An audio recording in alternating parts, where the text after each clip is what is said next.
Cam Whitmore was a name that was thrown around the NBA as a player that some teams could have potentially been interested in, and the Washington Wizards came in with 2 second-round picks to sweep them up.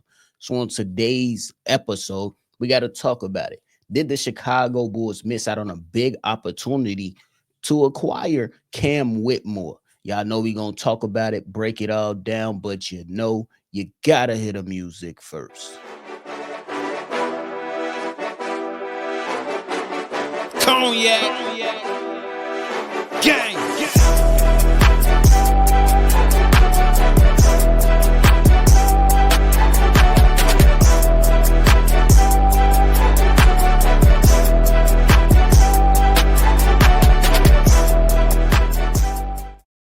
Shy Bulls podcast with the Cognac Boys. I'm Cognac Boy Bobby, and I'm holding it down on another daily episode. So if y'all tuned in, man, hit that like button and subscribe to the channel.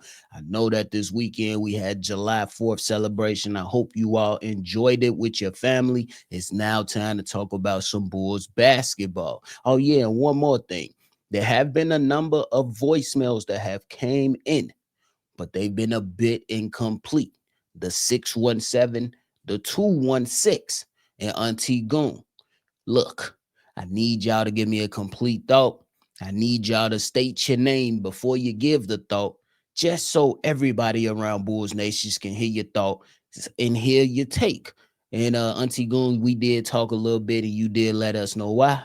I'm trying to look out for you, baby. Send it back in, and we gonna make sure that you get over here on the next episode once you get it in, and let us know how you feeling about the state of the Chicago Bulls. That goes for the other two fellas as well. Let us know how y'all really feel.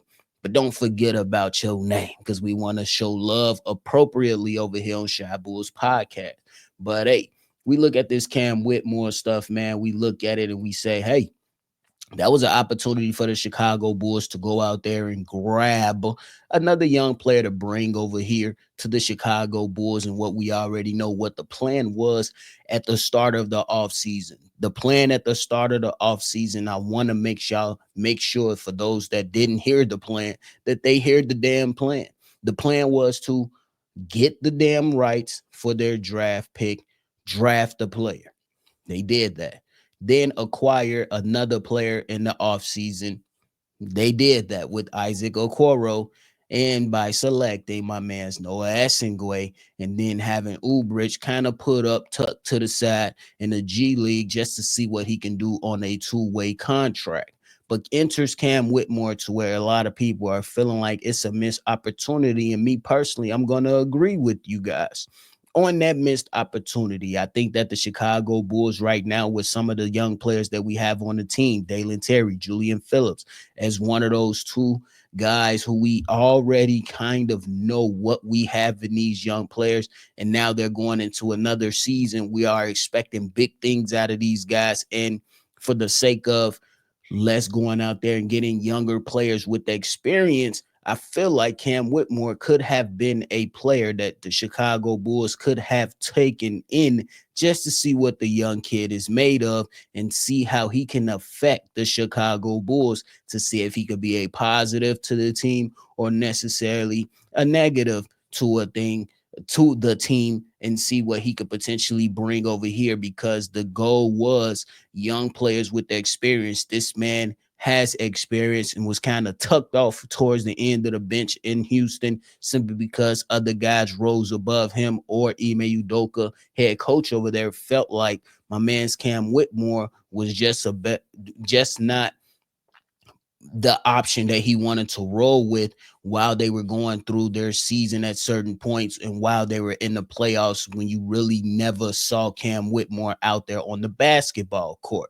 But I do say the Wizards got him. They got him for them 2 second-round picks, and it's a hell of a move for them. And to be quite honest with you, if we all thinking about it, even if I do feel that it's a missed opportunity, my man's Cam Whitmore was going to be sitting here battling for positioning. Me personally, I'm all for the competition of everything, and I think that if you have that much talent on your team, a good fucking job and good good and have a good time trying to figure it out. And I think that's how it should be. You allow guys to feel a little bit more pressure on the backside just to see if these guys can rise up to the occasions. Your Daily Terrys, your Julian Phillips, I'm speaking to more specifically because I think that if you want to throw a Patrick Williams out there, if you want to look at the acquisition of a Isaac Okoro, the Chicago Bulls are going to give those guys run more so than a Julian Phillips and Dalen Terry, at least right now, early on, looking into how this all is going to play out.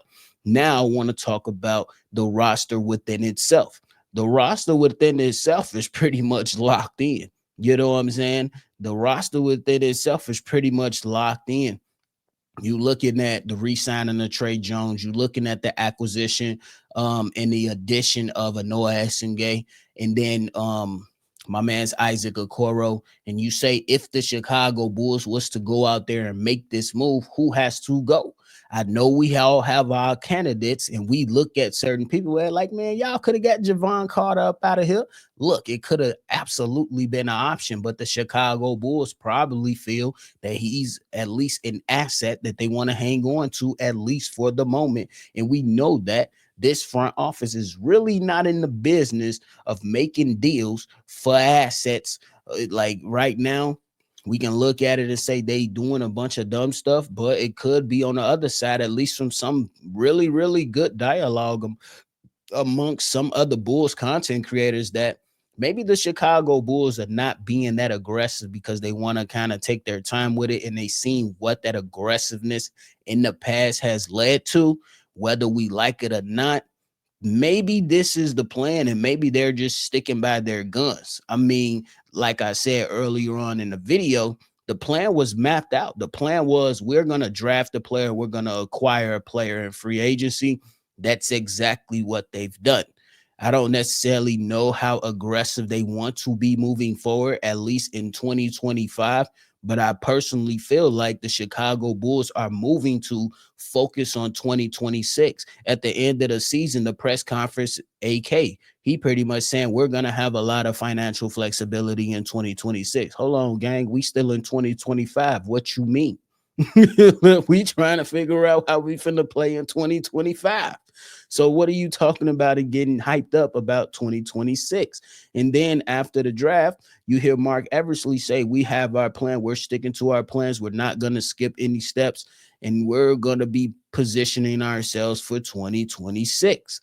These are some of the things that we don't necessarily like. Me personally, I don't necessarily like it. I feel like right now, with the Eastern Conference being as open as it is right now, you should have been trying to strike. But I also said on that last episode with C Dub is that with this number of players right now and how you're going about your business, and you look at the Josh Giddey's, Alex Caruso, he ain't even on a team. I meant Kobe White, Isaac Okoro, Montes Buzelis with his expectations of taking a step forward and, you know what I'm saying, getting more opportunities. I'm I'm on the side of, let's see what these young kids are made of. With the East being open, can this young team overachieve? Because all of us right now, we have the Chicago Bulls penciled in as a play-in team. But Kobe White on the last year of your deal, in a proven year for a guy that wants to go out there and get that $100 million in next offseason, because we know you ain't taking no deal this offseason. Well, are you going to still be 19 points, 20 points, or can you elevate your game to be 24, 25 points per game? And can you show up in some crucial moments? Josh Giddey, was the second half a fluke, or was it a real thing? You said that it took you some time to get your feet under you. So now we're trying to see, with another year within our system, now you're running with some of the same faces that you ran with, where you started to produce really, really well. Josh Giddey at the start of 2025 season, are you going to go out there and, let's just say for the sake of discussion, give us about 16 to 18 points, 7 assists, 7 rebounds per night on a consistent basis? Because you started off the season averaging only 14. But I do give in, and somehow some people forget that Zach LaVine was on this team to start the season, and we had to rise up and boost his trade value a little bit so he can get moved off the team.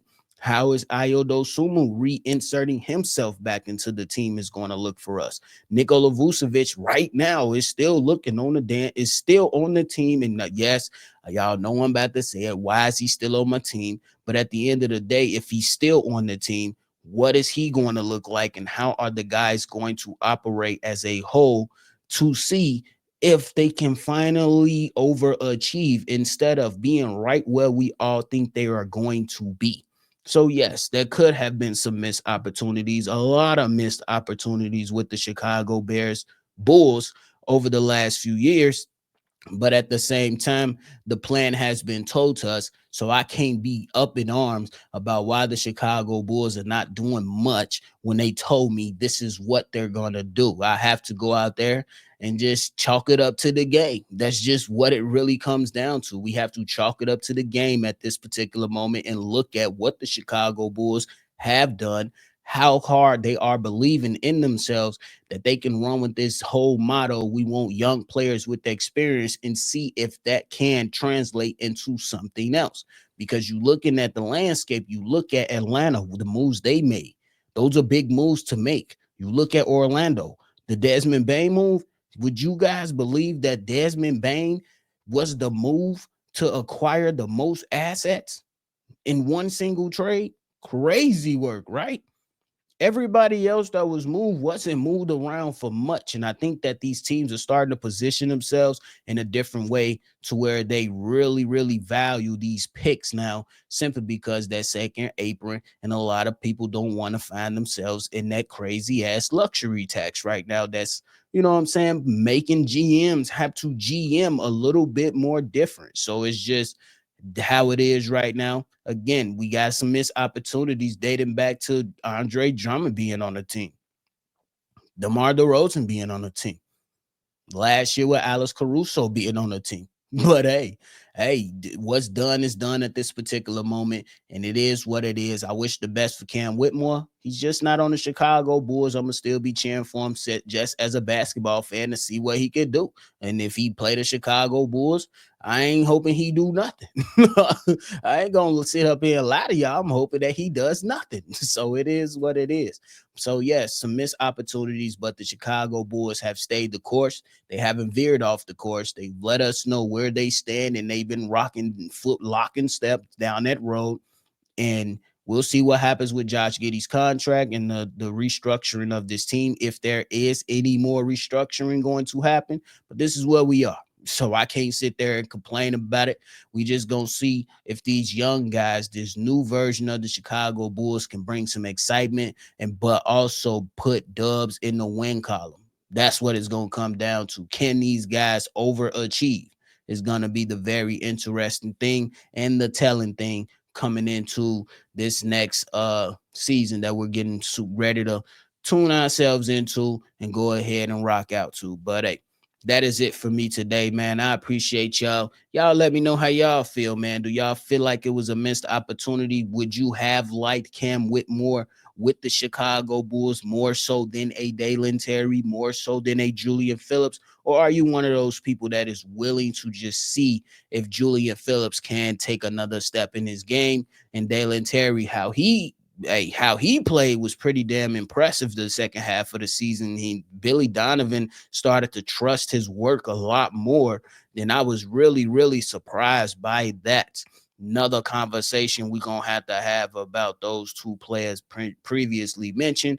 But at the end of the day, that is it for today's episode. Again, the voicemail line is open. If you want to be a part of the episode, call in, state your name, and leave your take. We want to show love appropriately, and let's just make sure we giving us a complete thought on the Chicago Bulls. We want to make sure it's good for our listeners, but also want to make sure that you hear yourself on our episodes in the best way possible. The number to do so is 773-242-9219. We appreciate y'all over here on Shy Bulls Podcast. The support has been tremendous. So appreciate y'all, and shout out to y'all Bulls Nation. Thank y'all so much. Make sure y'all always see red, and y'all already know we gonna catch y'all on the next one for sure. Cognac.